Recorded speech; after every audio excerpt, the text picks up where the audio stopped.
સુરત શહેરમાં આજે કોંગ્રેસ પાર્ટી દ્વારા વરસતા વરસાદમાં વિરોધ પ્રદર્શન, વોટ ચોર ગાદી ચોરના લગાવ્યા નારા।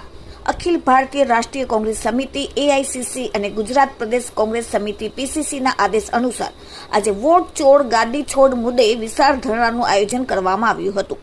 સુરત શહેર કોંગ્રેસ સમિતિ દ્વારા વરસતા વરસાદમાં વિરોધ પ્રદર્શન કરવામાં આવ્યું હતું। વરાછાના માનગઢ ચોક ખાતે સરદાર પ્રતિમાની સામે સવારે 11:30 થી બપોરના 1 કલાક સુધી કોંગ્રેસના તમામ નેતાઓ, કાર્યકર્તાઓ, મહિલાઓ, પુરુષોએ નારેબાજી કરી હતી, જેમાં ભાજપ સરકાર સામે દેખાવો કરવામાં આવ્યા હતા। આ સાથે સુરત શહેર કોંગ્રેસ સમિતિના પ્રમુખ વિપુલ ઉધનાવાળાની અધ્યક્ષતામાં આ ભવ્ય ધરણાનું આયોજન કરવામાં આવ્યું હતું। Bureau report, daily India TV, Surat. મારું નામ સુરેશભાઈ સુહાગિયા, પૂર્વ સભ્ય નગર પ્રાથમિક શિક્ષણ સમિતિ સુરત।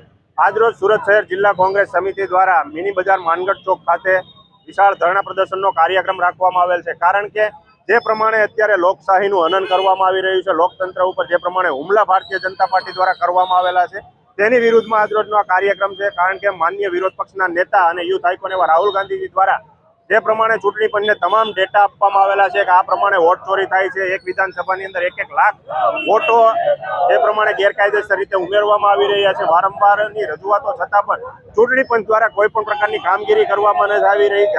જે પ્રમાણે ચૂંટણી પંચ ભારતીય જનતા પાર્ટીનું એજન્ટ હોય એ પ્રમાણે કામગીરી કરી રહ્યું હોય અને ઉલટા ચોર કોટવાલ કોટા ટેમ રાહુલ ગાંધી પાસે જ્યારે એફિડેવિટ માંગી રહ્યું હોય ત્યારે સમગ્ર દેશની અંદર આજે એક વોટ ચોરનો નારો લાગી રહ્યો છે। સમગ્ર દેશને હવે ખબર પડી ગઈ છે કે આ જે ભારતીય જનતા પાર્ટીની સરકાર છે કઈ રીતે સત્તામાં આવી રહી છે, કઈ પ્રમાણે વોટ ચોરી કરી રહી છે, તેના વિરુદ્ધમાં આજરોજ આ ભારતીય જનતા પાર્ટીને શાસનમાંથી હટાવવા માટેનો આજરોજ આ ધરણા પ્રદર્શનનો કાર્યક્રમ રાખવામાં આવેલો છે। કારણ કે જે પ્રમાણે વોટ ચોરી કરીને સત્તામાં આવેલી આ જનતા પાર્ટીએ કોઈ પણ પ્રકારે સત્તા કરવાને યોગ્ય નથી, ત્યારે એને ગદ્દી છોડી દેવી જોઈએ લોકશાહીના હિતમાં। એટલે આ ધરણા પ્રદર્શનનો કાર્યક્રમ રાખવામાં આવેલો છે રાહુલ ગાંધીના સમર્થનમાં।